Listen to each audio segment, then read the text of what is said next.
warahmatullahi wabarakatuh.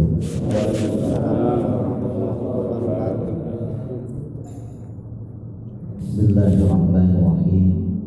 Alhamdulillahilladzi arsala rasulahu bil huda wa dinil haqq liyudhhirahu 'ala ad-din kullihi wa kafa billahi shahida. Asyhadu an la ilaha illallah wahdahu la syarika lah wa asyhadu anna sayyidana Muhammadan abduhu wa rasuluhu la nabiyya ba'dah.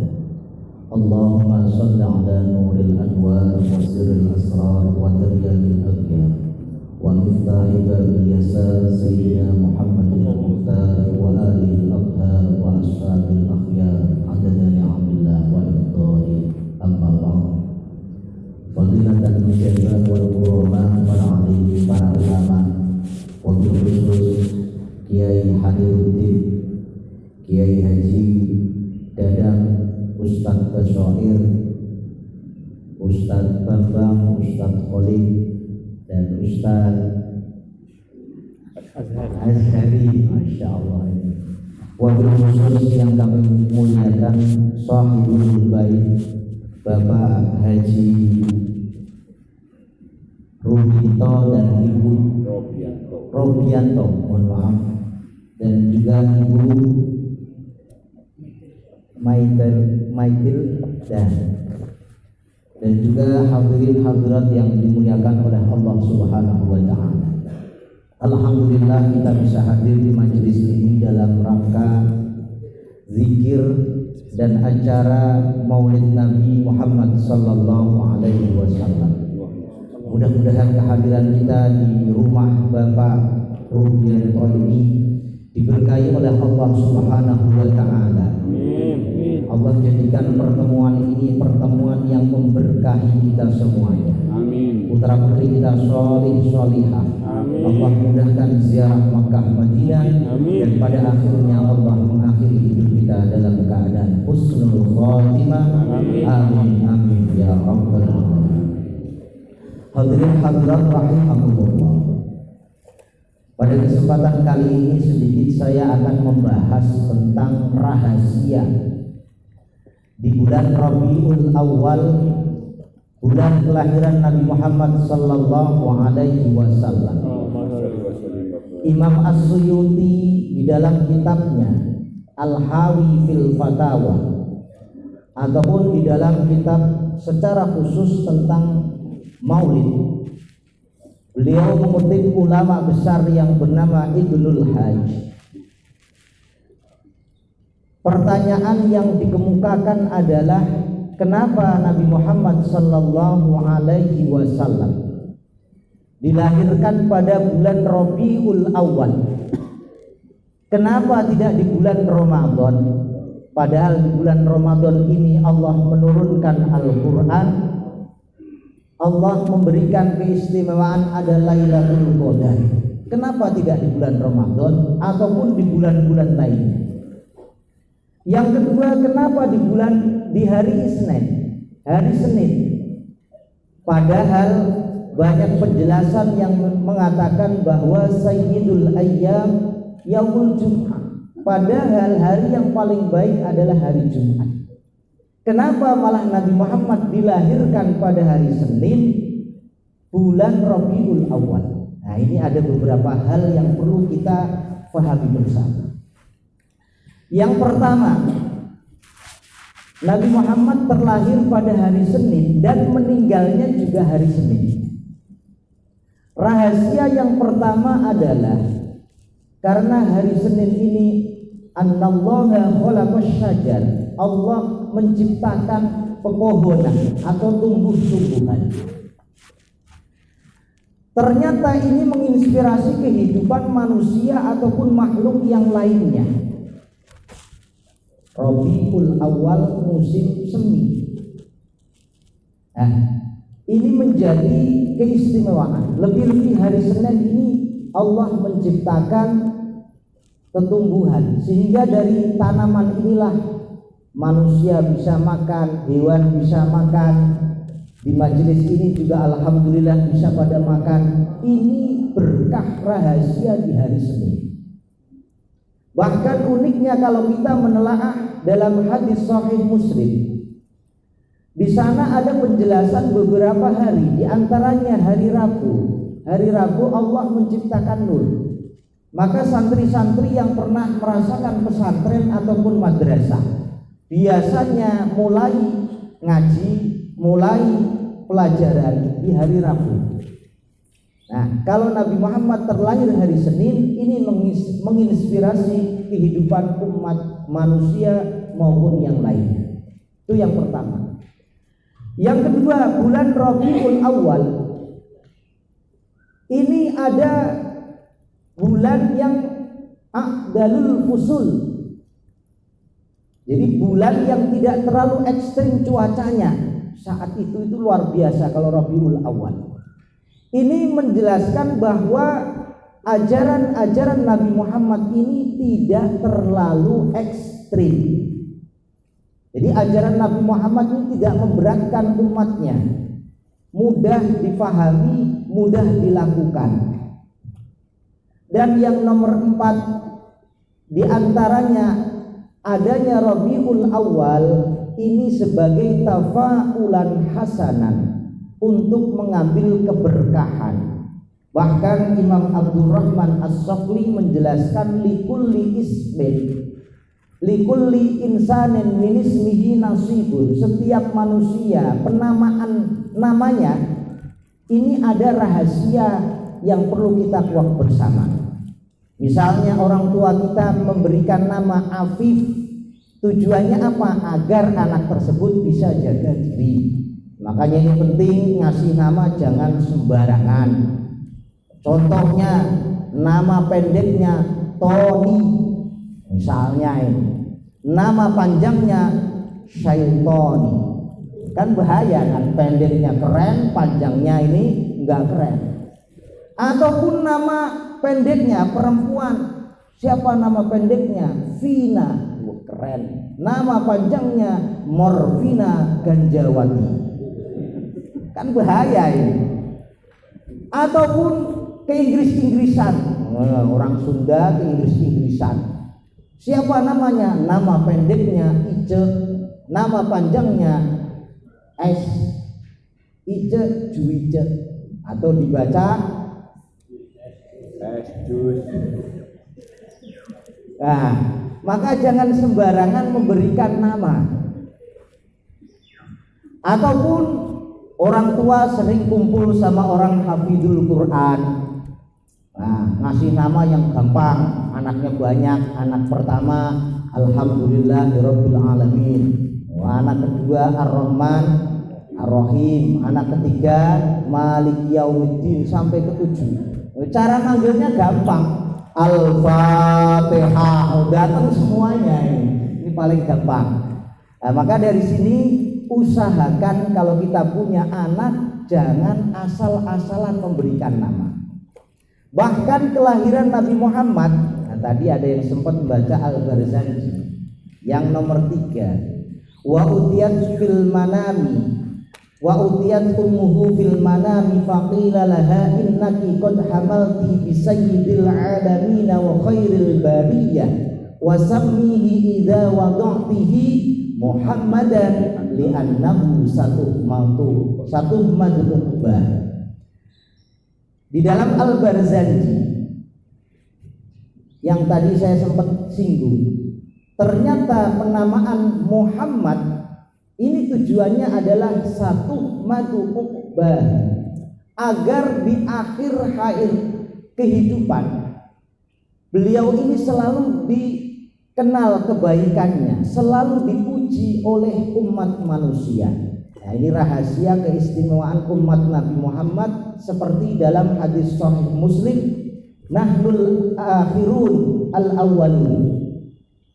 Kita sebagai umat Nabi ini umat yang terakhir munculnya, tapi al-awwalun masuk surga duluan. Gampangannya yang sering saya singgung, umat Nabi ini kayak orang sholat Jumat, datangnya telat, pulangnya paling cepat, bawa pengalaman ini berarti orang sini. Datangnya telat, pulangnya cepat, rebutan. Nah, ini gampangannya umat Nabi ini seperti ini. Secara kuantitas umurnya pendek-pendek, tapi secara kualitas mengalahkan umat-umat sebelumnya. Ini rahasia umat Nabi yang perlu kita syukuri. Di antaranya lagi bagaimana caranya agar kita bisa dekat dengan Allah, dekat dengan Nabi. Cara paling gampang hadir di majelis seperti ini. Nggak tahu ini panitia ngasih berapa jam waktunya ini. Cerita sedikit terkait bulan Maulid. Di dalam kitab I'anatul Talibin karyanya Sayyid Abi Bakar bin Syato. Di dalam kitab tersebut beliau ini mengkisahkan di zamannya Khalifah Harun ar-Rasyid ada preman, gampangannya ini sekarang preman lah, prei tapi masih mangan. Orangnya ini bikin huru-hara, bikin sengsara masyarakat sekitarnya. Saking kurang ajarnya lah, pokoknya nggak bikin tenang masyarakat. Tapi memiliki kebiasaan yang luar biasa. Apa itu? Setiap bulan Maulid, orang tersebut ini selalu mandi, nyuci baju agar bisa datang di tempat Maulid, di tempat dibacakan Maulid Nabi Sallallahu Alaihi Wasallam. Anehnya kebiasaan inilah yang menjadikan orang tersebut, preman tersebut saat meninggal dunia tidak ada pun yang ngurusin. Sampai satu daerah tersebut mendapatkan hatif. Hatif itu suara tanpa rupa. Hampir keseluruhan daerah itu, tolong sholati kekasihku yang telah meninggal dunia. Jadi preman yang luar biasa tadi hadir di majelis seperti ini, Maulid Nabi, ternyata akhir hayatnya ini diberikan keistimewaan oleh Allah Subhanahu wa Ta'ala, dijadikan menjadi seorang kekasihnya. Bahkan inilah yang mengherankan, kok bisa preman bisa dekat dengan Allah. Tidak lain adalah mahabbah, cintanya kepada Nabi kita Muhammad Sallallahu Alaihi Wasallam. Di dalam kitab I'anah juga ada penjelasan yang unik. Imam Al-Yafi'i Al-Yamani, beliau ini menjelaskan man jama'a li maulidin Nabi sallallahu alaihi wasallam ikhwanan wa hayya'a ta'aman wa akhla makanan wa amila salihan wa sara sababan fi qiraati maulidir Rasul sallallahu alaihi wasallam. Imam Al-Yafi'i menjelaskan siapa yang mau mengumpulkan saudara-saudaranya, orang-orang untuk berkumpul untuk mengadakan Maulid Nabi seperti ini. Apalagi di sini sudah disediakan makanan, pikiran tenang, perut alhamdulillah. Nah, tempatnya sudah disediakan. Ternyata rahasia orang yang mau seperti ini, nyiapkan tempat, ngumpulin orang seperti ini, di akhirat kelak Allah bakal mengumpulkan orang tersebut. Ba'athahullahu yaumal qiyamah ma'as siddiqin, bersama orang-orang yang jujur, bersama orang-orang syuhada yang mati syahid, dan juga orang-orang sholihin. Ini cara paling gampang kita dekat dengan Allah, dekat dengan Nabi Muhammad, ngumpulin orang untuk bersolawat.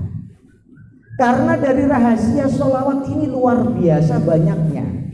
Di antaranya adalah taufiruz dzunub. Solawat ini menjadi sarana dosa kita diampuni. Yang kedua, hajat kita cepat terkabulkan. Apalagi yang punya hutang, solawatnya sing akeh, kerjone sing serius, kerja serius, sholawat akeh, insya Allah hutangnya lunas. Kalau doa doang nggak mau kerja, lunas apa ora? Oh, pengalaman. Nah, ini penting. Bahkan uniknya sholawat inilah menjadikan ulama-ulama Nusantara khususnya menjadi ulama-ulama yang top. Salah satunya adalah pengarang sholawat Badar. Salatullah salamullah ala Taha Rasulillah. Salatullah salamullah ala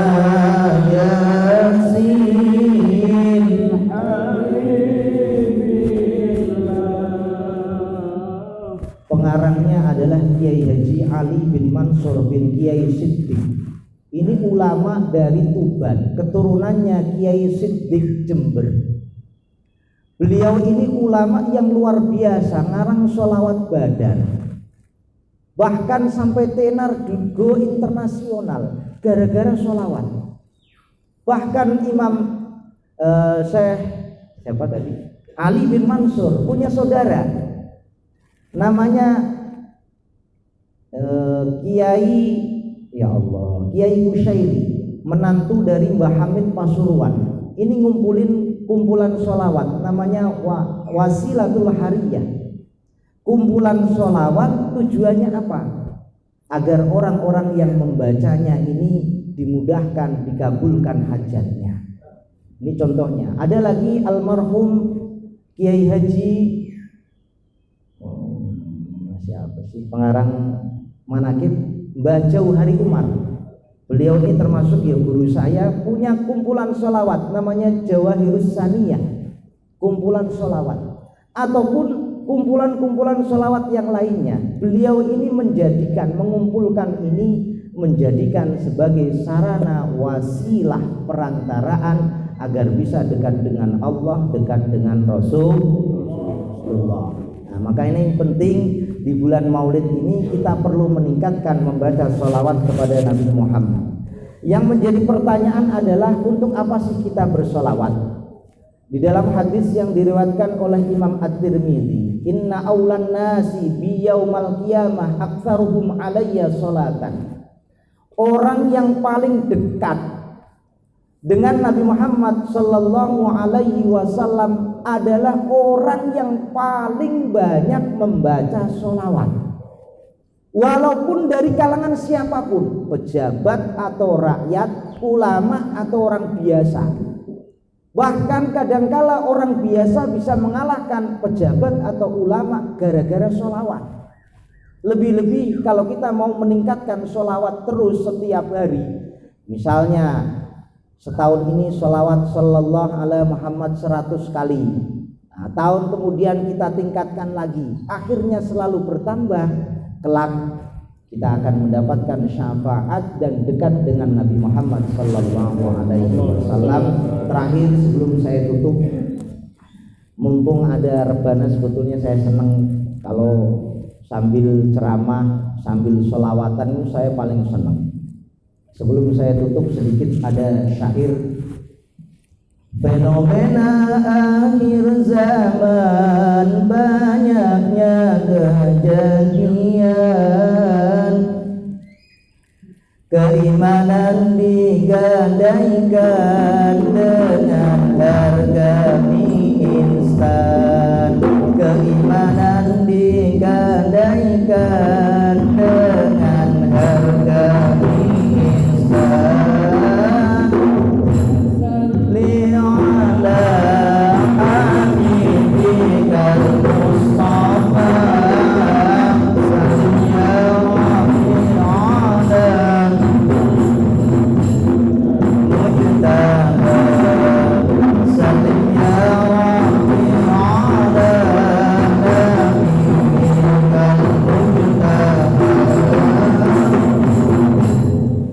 siapa ingin selamat sampai di akhirat, di dunia hidup mulia, akhirnya masuk surga. Peganglah akidahmu, jagalah ibadahmu. Peganglah akidahmu, jagalah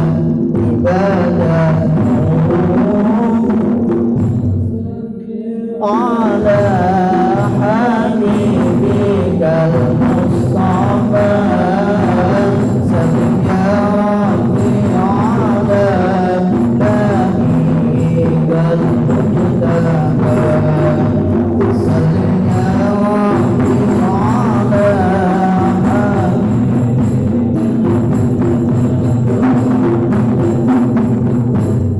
banyaklah berzikir, luangkan berpikir. Banyaklah berzikir, luangkan berpikir. Walau banyak yang mencibir, sallallahu alaihi sallallahu alaihi. Mudah-mudahan acara ini diberkahi oleh Allah Subhanahu wa taala.